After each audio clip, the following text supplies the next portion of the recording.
Antonio Naranjo, ¿ha terminado su tarea, su labor, Pedro Sánchez, o nos quedan más sorpresas, más disgustos, más sapos que tragar?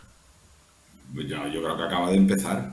Es decir, lo que tenemos, claro, ya sé que parece, en fin, joder, con todo esto ya acabamos, sí, pero tiene una explicación además. O sea, es que Pedro Sánchez ha vendido su alma al diablo y su supervivencia va a depender siempre de los mismos chantajistas que acaban de empezar a cobrar el botín. Con lo cual, la pregunta que hay que hacerse es si Pedro Sánchez puede ser de otra manera.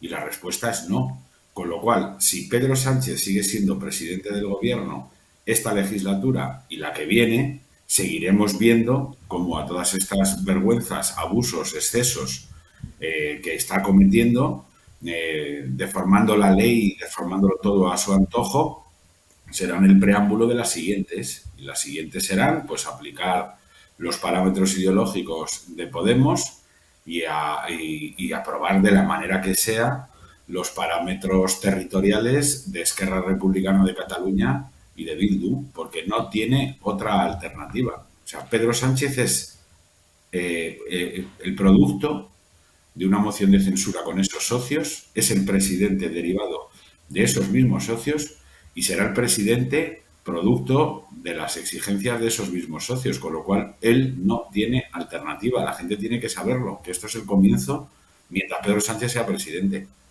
Bueno, pues sentada esa base y descartada la tesis que ha funcionado mucho tiempo, que ha circulado mucho tiempo, de que iban a ser los Lambán, los Page, los Ximo Puig, los Margarita Robles y demás colegas los que en algún momento le pararían los pies, sabemos ya que no, que son cómplices del asunto, o que el PSOE tiene un alma buena que en un determinado momento despertará, descartada también esa tesis.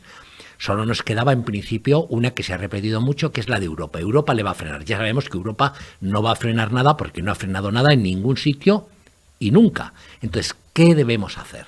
¿Qué podemos hacer o qué Bueno, tiene que hacer la sociedad española? lo primero, no ponérselo tan fácil a Europa, pero no ponérselo tampoco tan fácil a las instituciones que aún sobreviven al desafío predemocrático de Sánchez. Es decir, aquí el Tribunal Constitucional, además de pelearse entre ellos, tiene que empezar a resolver con la urgencia que le pone a otras cosas los recursos que le pongan que afectan a los propios pilares constitucionales. Aquí el Parlamento tiene que impulsar por tierra, mar y aire todas las medidas necesarias para intentar al menos frenar la deriva antidemocrática de Sánchez. Aquí el Poder Judicial, el Defensor del Pueblo, en fin, todo lo que nos rodea y que financiamos tiene que hacer su trabajo, no se lo pongamos tan fácil.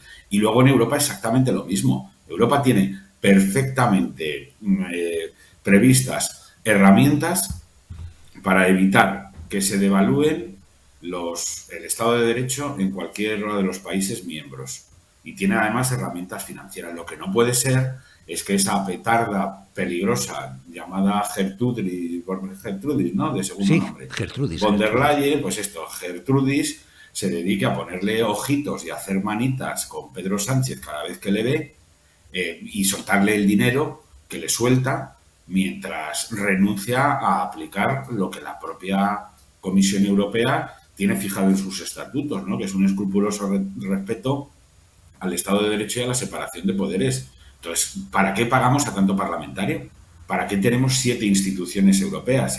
7, no una, ni dos, ni tres, 7 instituciones europeas velando supuestamente por la integridad democrática de los países y luego a la hora de la verdad no nos han librado de una guerra, nos han sumido en una crisis económica brutal derivada además de sus políticas monetarias y de imprimir dinero como unos yonkis del dinero para que al final eso provoque una subida de los tipos de interés y de la inflación y además no nos defienden, salvo que seas húngaro o polaco, de los ataques, en fin, internos que algunos presidentes intervenidos, como es el señor Sánchez, perpetran, ¿no? Entonces, lo primero, no renunciemos a eso.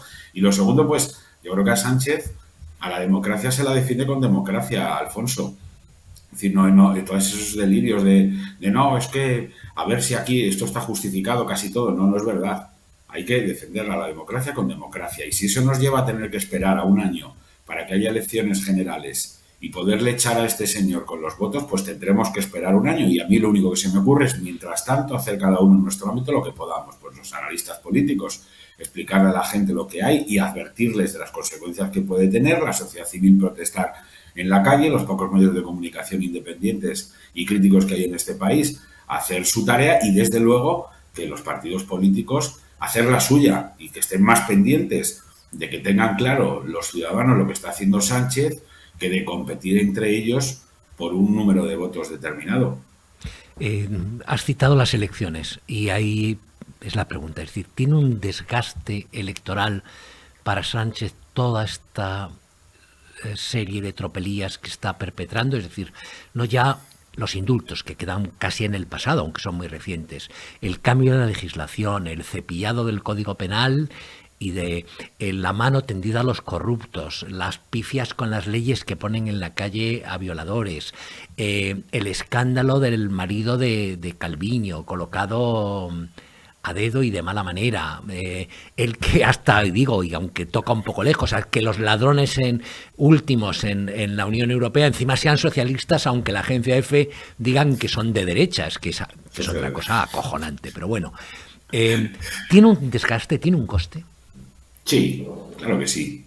Pedro Sánchez es un cadáver político, yo lo voy diciendo desde el primer día de su legislatura. Desde el primer día, desde que puso la moción de censura, Pedro Sánchez es un cadáver político, pero eso es lo que le hace peligroso, que tú sabes perfectamente que la gente que está, por decirlo de alguna manera, que es irrecuperable, es la que es capaz de hacer más cosas y más horribles para intentar, bueno, revertir ese destino, que a mí me parece un destino inevitable, ¿no? Y eso es lo que a mí me parece preocupante. Es decir, ¿qué es capaz de hacer Pedro Sánchez para revertir ese infortunio político que yo creo que tiene escrito en la frente? Y claro, después de haber visto que es capaz de anular el delito de sedición para aprobar a la vez el derecho al golpe de Estado, que es lo que significa eso. Es capaz de abolir, porque es lo que ha hecho, el delito de malversación, para también aprobar en el viaje el derecho a ser un corrupto. Es capaz de aprobar leyes que permiten a niños de 14 años pues empezar a cambiar de sexo y, antes de ser mayores de edad, hormonarse y mutilarse, que es una cosa que, en fin, cuando se la oímos a los regímenes fundamentalistas que van a hacer la ablación de clítoris a los niños, nos llevamos las manos a la cabeza, pues eso es lo que quieren aprobar estos tarados. Es decir, aprovechar un momento en el que las dudas sobre nosotros mismos son más grandes para legislar en favor de perpetuar y hacer irreversible la transformación de esas posibles dudas en algo ya para siempre, ¿no? Esto es lo que están haciendo. Entonces, claro, si son capaces de eso, si son capaces de asaltar el Tribunal Constitucional con un fraude de ley como un piano, que es meter una enmienda en una proposición de ley que no tiene nada que ver con el asunto para cambiar los procedimientos de elección de los magistrados del Tribunal Constitucional, si a eso le añades que controlan el CIS, le añades que controlan buena parte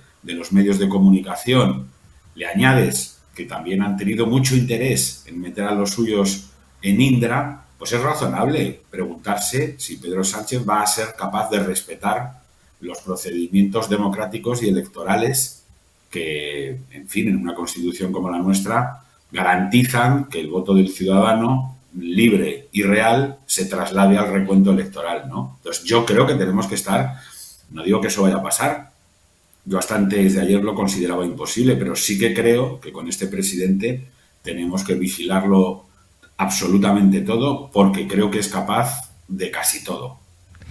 Muchísimas gracias, Antonio Naranjo. Antes de despedirme, si quiero recomendar desde aquí a la gente, a los que nos ven, que todas las mañanas lean tu columna en El Debate, porque es de lo mejor que sale en Prensa Española. Un abrazo y muchas gracias.